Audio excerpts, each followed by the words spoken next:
Good morning, my vibrations. Good morning. It's V to the I to the B to the mother of 4E. And here I am, morninged up, fresh from the morning. If you see me with the same sweater on, it's because it's a little chilly down here in my basement. So I grab myself a sweater before I bring myself. And this is morning. This is what you get.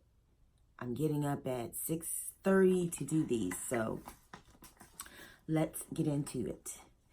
We are at verse number 9, and verse number 9 is living humility. The ninth verse. To keep on filling is not as good as stopping. Overfilled, the cupped hands drip. Better to stop pouring. Sharpen a blade too much, and its edge will soon be lost. Fill your house with jade and gold, and it brings insecurity.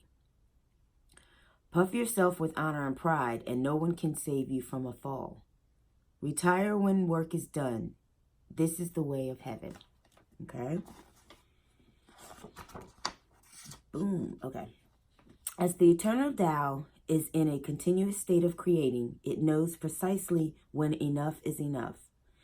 Deep within ourselves, we sense that this organizing principle of unconditional supply knows when to stop, so we don't need to question the quantities that the Tao brings forth.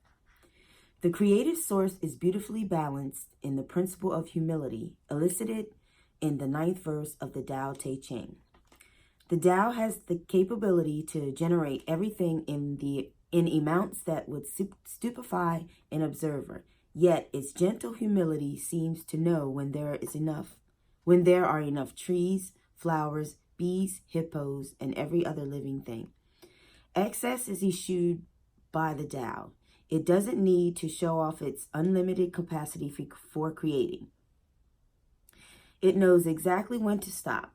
This verse invites us to be in spiritual rapport with this character. Rewind.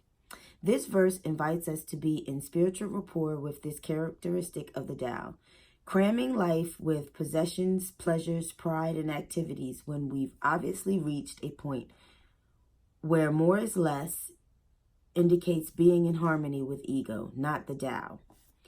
Living humility knows when to just stop, let go, and enjoy the fruits of our labor. This verse clearly analyzes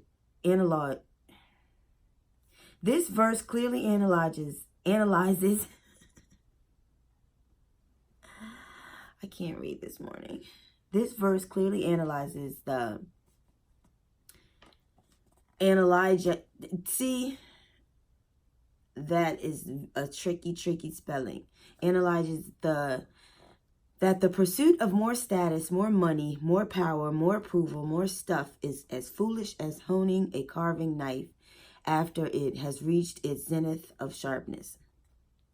Obviously, to continue would just create dullness, and it is obvious that a keen edge represents perfection. Lao Tzu advises us to be careful about amassing great wealth and storing it away. This practice contributes to a life spent keeping our fortune safe and insured, while at the same time always feeling the need to pursue more. He counsels us to be satisfied at a level that fosters living with humility. If wealth and fame are desired, we must know when to retire from the treadmill and be like the Tao. This is the way of heaven, as opposed to the world that we live in, which is addicted to more. We can heighten our awareness that advertising is primarily designed to sell products and services by convincing us that we need something in order to be happy. Analysts might tell us that the economy is failing if it isn't continuously growing, but we can realize that excessive growth, like cancer, will ultimately destroy itself. We can witness the results of overproduction in the gridlock on most highways. It now takes longer to go from one side of London to the other than it did before the invention of the automobile. We also see the principle at work whenever we shop. I call it choice overload. Pain pills for backaches, menstrual cramps, headaches, joint pains in the morning or at night, in a capsule or liquid or powder. And this is true whether we're purchasing toilet paper, orange juice, or anything else. I believe that Lao Tzu sends the following modern advice from his ancient perspective. Come to grips with the radical concept of enough is enough. Make this commitment even though you live in a world addicted to the idea that one can never have enough of anything. To paraphrase Lao Tzu, do your work and then step back. Practice humility rather than ostentation and uncontrolled consumption. The obesity crisis in the Western world, particularly in America, is a direct result of not understanding and living the simple wisdom of the 9th verse of the Tao Te Ching. Eat, but stop when you're full. To continue stuffing food into a satiated body is to be trapped in believing that more of something is the cause of your happiness. And this is true of overly filling yourself with any artificial symbol of success. Think instead of the infinite wisdom of the Tao, which says to keep on filling is not as good as stopping. Enough is not only enough.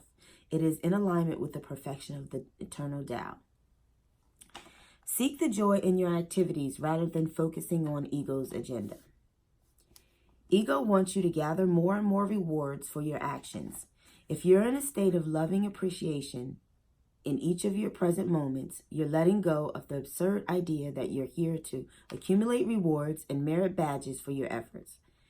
Seek the pleasure in what you're doing rather than in how it might ultimately benefit you. Begin to trust in the infinite wisdom that birthed you into this material world. After all, it knew the exact timing of your arrival here. It didn't say, if 9 months will create such a beautiful baby, I'll extend the gestation period to 5 years. Now we'll have an even more perfect creation. Nope. The Tao says that 9 months is perfect. That's what you get, and you don't need any more time. The next time you're mired in a desire for more, stop and think of the Tao.